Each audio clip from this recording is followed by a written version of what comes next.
अस्सलामुअलैकुम, मैं हूं इमरान वसीम। नाज़रीन, आज के प्रोग्राम में 3 ख़बरें आपके साथ हम शेयर करेंगे। लेकिन सबसे पहले उन दोस्तों से दरख्वास्त जिन्होंने अभी तक हमारा चैनल सब्सक्राइब नहीं किया, वो चैनल को सब्सक्राइब कर लें और बेल आइकॉन का बटन भी ज़रूर प्रेस करें।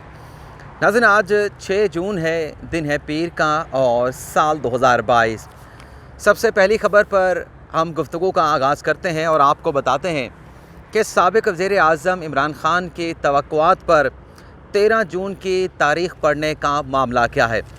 आप नाज़रीन को याद होगा कि इलेक्शन कमीशन की जानिब से जो नई हल्का बंदियों का आगाज़ किया गया, उन हल्का बंदियों के प्रोसेस को पाकिस्तान तहरीक इंसाफ के सेक्रेटरी जनरल असद उमर की जानिब से सुप्रीम कोर्ट में चैलेंज किया गया। लेकिन इस दरख्वास्त के ऊपर सुप्रीम कोर्ट के रजिस्ट्रार की जानिब से एतराज़ात लगाए गए और फिर जस्टिस इजाज़ुल एहसन ने चैम्बर में अपील पर, जो कि एतराज़ात के ख़िलाफ़ दायर की गई थी, अपील पर समाअत करके उन एतराज़ात को रिमूव कर दिया। और आज नाज़रीन उसी दरख्वास्त के ऊपर जस्टिस इजाज़ुल एहसन की सरबराही में 3 रुकनी बेंच ने समाअत की।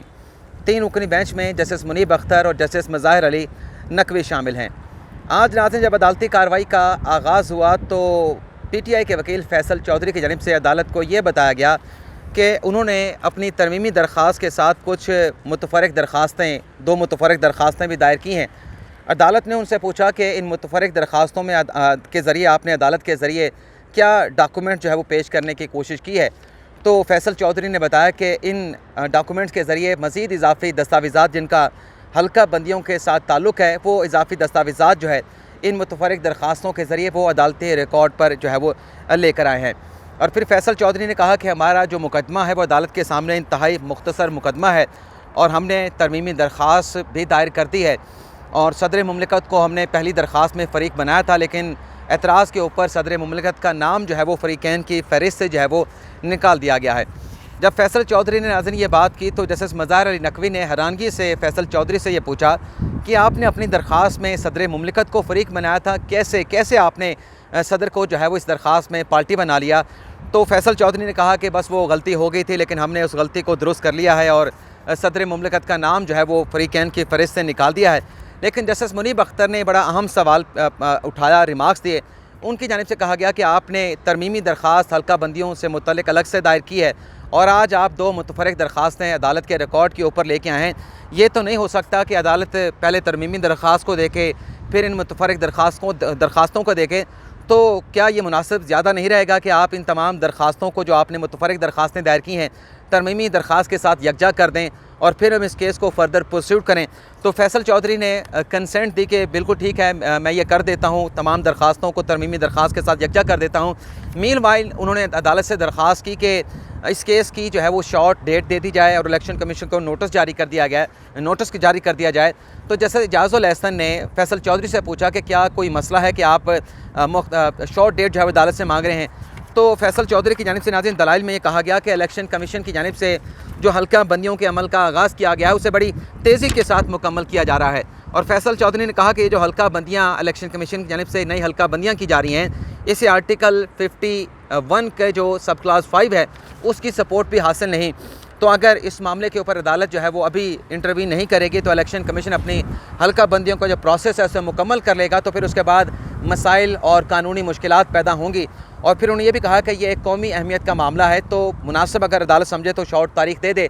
तो जैसे इजाज़ुल एहसन ने कहा कि अदालत ने आपको पहले भी वक्त दिया था, इस केस की आखिरी समाअत जो है वो खुली अदालत में 16 मई को हुई थी और आपने ये काम मुकम्मल नहीं किया। और फिर जैसे इजाज़ुल एहसन ने यह भी कहा कि इलेक्शन कमीशन ने इस अदालत के सामने आके ये मौक़िफ़ दिया था कि अगर तो 2021 में हुकूमत की जानिब से कोई नई मरदमशुमारी करवा दी जाती तो उन नई मरदमशुमारी के ऊपर हम हल्का बंदियाँ कर देते, लेकिन चूँकि मरदमशुमारी नहीं करवाई गई तो फिर जो 2021 में साबका मरदमशुमारी के जो नताइज जो हैं वो नोटिफाइड किए गए हैं, उस पर इलेक्शन कमीशन ने कहा कि फिर हमें नई हल्का बंदियाँ जो है वो करना पड़ेंगी। जैसे इजाज़ुल एहसन ने पाकिस्तान तहरीक इंसाफ के वकील फैसल चौधरी से कहा कि अगले हफ्ते 13 जून को हम इस केस की समाअत को रख लेते हैं। इस दौरान आप जो डॉक्यूमेंट्स हैं उसे तरमीमी दरख्वास्त के साथ जो है वो अटैच करके दोबारा से अपनी तरमीमी दरख्वास्त जो है वो दायर कर दें। तो फिर आज इस केस की समाअत को फिर अदालत ने 13 जून तक जो है वो मुलतवी कर दिया है। अब देखते हैं कि आइंदा समाअत पर जो पाकिस्तान तहरीक इंसाफ नई हल्का बंदियों से मुतल्लिक़ सुप्रीम कोर्ट से रिलीफ चाहती है, तो 13 जून को इस मुकदमे की जो भी समाअत होगी उसका अहवाल भी आपके साथ हम शेयर करेंगे। अब दूसरी खबर से गुफ्तगू का आगाज़ करते हैं जो कि ओवरसीज़ पाकिस्तानियों से मुतल्लिक़ है। ये भी पाकिस्तान तहरीक इंसाफ का एक मामला है। आपको याद है कि हुकूमत ने जो ओवरसीज़ पाकिस्तानियों से मुतल्लिक़ लेजिस्लेशन की थी, जिसे सदर मुमलिकत आरिफ अलवी की जानिब से दोबारा से रिव्यू करने के लिए पार्लिमान को भिजवा दिया गया है। लेकिन जब यह कानून पार्लिमान से पास करवा के सदर मुमलिकत को भेजा गया तो पाकिस्तान तहरीक इंसाफ के साबका टिकट होल्डर, जिनका मानसरा से ताल्लुक़ है, दाऊद गजनवी, उनकी जानिब से एक आइनी दरख्वास्त जो है वो इस्लामाबाद हाई कोर्ट में दायर की गई। और पहली समाअत पर इस्लामाबाद हाई कोर्ट के चीफ जस्टिस अतर मिनल्ला की जानिब से दाऊद गजनवी से ये कहा गया था कि आप सबसे पहले इस दरख्वास्त के काबिल समाअत होने पर दलाइल दें। और आज की तारीख मुकर्रर की गई थी कि आज की तारीख पर दाऊद गजनवी के जो वकील है आरिफ चौधरी, वो इस दरख्वास्त के काबिल समाअत होने पर अपने दलाइल देंगे। नाज़रीन, आज जब अदालती कार्रवाई का आगाज़ हुआ तो चीफ जस्टिस अतर मिनल्ला की जानिब से पहला सवाल दरख्वास्त गुजार के वकील आरिफ चौधरी से ये पूछा गया कि ये जो तरमीम आपने मुजवज़ा तरमीम आपने अदालत में चैलेंज की हैं, क्या इसे सदर मुमलिकत ने अप्रूव कर दिया है? क्या इसका गज़ट नोटिफिकेशन जो है वो हुकूमत पाकिस्तान की जानिब से जारी कर दिया गया है? तो इसका आरिफ चौधरी की जानिब से ना में जवाब दिया गया।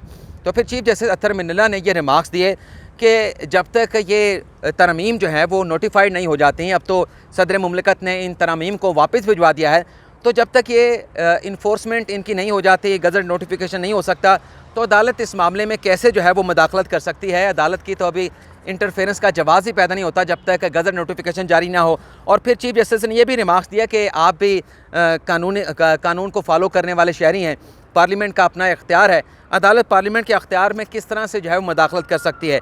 चीफ जस्टिस अतर मिनल्ला ने कहा कि जब कानून बन जाए तो आप उस वक्त इस दरख्वास्त को जो है दोबारा अदालत में जो है वो फ़ाइल कर सकते हैं, जमा करवा सकते हैं, और अदालत फिर आपकी दरख्वास्त को सुनेगी भी। जिसके बाद दरख्वास्त गुजार ने ओवरसीज़ पाकिस्तानियों को वोट की सहूलत देने से मुतल्लिक़ जो आइनी दरख्वास्त थी उसको वापस ले लिया। चीफ जस्टिस अतर मिनल्ला की जानिब से नाज़रीन ये कहा गया कि फ़िलहाल ये जो दरख्वास्त है ये कबल वक्त है, लेकिन वकील का नाज़रीन ये कहना था कि मैंने तो अदालत की ख्वाहिश के ऊपर के काबिल समाअत होने पर मैंने दलाइल देने हैं, तो मैंने दुनिया भर के जो कवानीन इकट्ठे किए जो कि ओवरसीज़ पाकिस्तानियों को वोट की सहूलत देने से मुतल्लिक़ थे। तो चीफ जस्टिस ने कहा कि ओवरसीज़ पाकिस्तानियों का जो राइट ऑफ वोट है वो तो अभी किसी भी कानून साजी के ज़रिए ख़त्म हो ही नहीं सकता, वो तो आइन के अंदर हक़ दे दिया गया है, उसको तो कोई वापस नहीं ले सकता। चीफ जस्टिस अतर मिनल्ला ने कहा कि अमेरिका के जो मुख्तलिफ स्टेट्स हैं वो ओवरसीज़ के वोट को फैसिलिटेट करने से मुतल्लिक़ किस तरीके से डील करती हैं वो भी आप देख लें, वहाँ पर भी मुख्तलिफ कवानीन है। तो जब ये कानून बन जाए तो चीफ जस्टिस अतर मिनल्ला की जानिब से दरख्वास्त गुजार के वकील से ये कहा गया कि जब ये कानून बन जाए, बाकायदा तौर पे गज़ट नोटिफिकेशन जारी हो जाए, तो फिर आप दोबारा से अपनी ये दरख्वास्त जो है वो सुप्रीम कोर्ट में दायर कर सकते हैं। अदालत फिर उस कानून साजी का जुडिशल रिव्यू भी कर सकती है। ये तो हो गई हमारी दूसरी खबर की डिटेल। अब तीसरी खबर पर आते हैं। जो शहबाज शरीफ की किस्मत का जो फ़ैसला है वो महफूज किया गया। आप नाज़रीन को याद होगा कि जो इश्तिहारात की एक कंपेन जो है वो चलाई गई मौजूदा हुकूमत की जानिब से, उस एडवर्टीज़मेंट कंपेन को पाकिस्तान तहरीक इंसाफ के रहनुमा साबिक़ वज़ीर आज़म के साबिक़ मुआविन ख़ुसूसी अली नवाज़ अवान की जानिब से इस्लामाबाद हाई कोर्ट में चैलेंज किया गया था। बाबर अवान की वसासत से दरख्वास्त दायर की गई जिसमें यह कहा गया कि एक तरफ तो हुकूमत ये कह रही है कि हमारे पास पैसे नहीं हैं, जहर खाने के पैसे नहीं हैं, और दूसरी तरफ ये हुकूमत जो है वो अपनी ज़ाती तशहीर के लिए ख़जाने का पैसा इस्तेमाल कर रही है। इश्तिहारात अरबों रुपए के दिए जा रहे हैं। और इस दरख्वास्त में अदालत से इस्तदा ये की गई थी, ग़ालिबन पीर या जुमे के रोज़ ये दरख्वास्त दायर की गई थी। इस्तदा ये की गई थी कि जो वज़ीर आज़म हैं, जो सेक्रेटरी इतलात हैं, सेक्रेटरी दाखिला हैं, और जो प्रिंसिपल इंफॉर्मेशन ऑफिसर हैं, उनके ख़िलाफ़ ज़ाती तशहीर के ये इश्तिहारात जारी करने के ऊपर कार्रवाई करने का हुक्म दिया जाए, और इन इश्तिहारात की मद में जो ख़जाने से पैसा इस्तेमाल हुआ है, जो ख़र्च हुआ है, वो भी पैसे वापस दोबारा से रिकवर किए जाएँ। तो आज इस दरख्वास्त के ऊपर पहली समाअत हुई, और पहली समाअत में बाबर अवान पेश हुए, और बाबर अवान ने जो दलाइल दिए वही जो जैसा कि मैंने आपको बताया कि दरख्वास्त में मुद्दा क्या था, दलाइल देने के बाद बाबर अवान के दलाइल के बाद अदालत ने इस दरख्वास्त के काबिल समाअत होने पर फ़ैसला महफूज कर लिया। और जब मैं ये प्रोग्राम रिकॉर्ड कर रहा हूँ, रिकॉर्डिंग से कुछ देर पहले ये तहरीरी फ़ैसला भी इस दरख्वास्त के ऊपर इस्लामाबाद हाई कोर्ट ने जारी कर दिया है। नाज़रीन, 7 सफ़ात का ये तहरीरी फ़ैसला है जिसमें इस दरख्वास्त को नाकाबिल समाअत करार देकर अदालत की जानिब से खारिज कर दिया गया है। फ़ैसला क्या है वो भी आप नाज़रीन को पढ़ के सुना देते हैं। फ़ैसले में नाज़रीन कहा गया है कि अखबारात में जो इश्तिहारात दिए गए वो वज़ीर आज़म के दौरा तुर्की से मुतल्लिक़ थे। फ़ैसले में कहा गया कि इश्तिहार जो जारी किया गया उस पर वज़ीर आज़म शहबाज शरीफ और तुर्की के सदर तैयब उर्दवान की तस्वीर हैं। बादियों नज़र में अदालत ने करार दिया है कि ज़ाती तशहीर पर मबनी ये इश्तिहारी कैंपेन नहीं लगती और नहीं लगता कि इन इश्तिहारात के ज़रिए कोई सियासी फ़ायदा हासिल करने की कोशिश की गई। फ़ैसले में नाज़रीन कहा गया है कि अदालत ने इन इश्तिहारात का बड़ी एहतियात के साथ जायज़ा लिया है। इश्तिहार में ऐसा कोई मवाद नहीं जिसको ज़ाती तशहीर जो है अदालत करार दे। फ़ैसले में नाज़रीन मज़ीद ये कहा गया है कि पाकिस्तान और तुर्की के तारीख़ी मजबूत और बरादराना ताल्लुकात हैं और इन इश्तिहारात से गुरेज भी किया जा सकता था जो पाकिस्तान और तुर्की के ताल्लुकात के हवाले से दिए गए। और फिर आखिर में फ़ैसले में अदालत ये लिखती है कि तुर्की पाकिस्तान के ताल्लुकात को अदालत जो है वो कोई फ़ैसला देकर मुतनाज़ा नहीं बनाना चाहती कि इन इश्तिहारात को अगर हम कलअदम करार देंगे तो जो पाकिस्तान और तुर्की के ताल्लुकात हैं जो इश्तिहार दिया गया वो मुतनाज़ा हो सकते हैं। अदालत ने कहा कि इन वजूहात की बिना के ऊपर अदालत जो अपना ख़ास अख्तियार है आर्टिकल 199 का उससे फ़िलहाल जो है वो इस्तेमाल नहीं कर रही। अदालत इस मामले में किसी किस्म की इंटरवेंशन नहीं करना चाहती।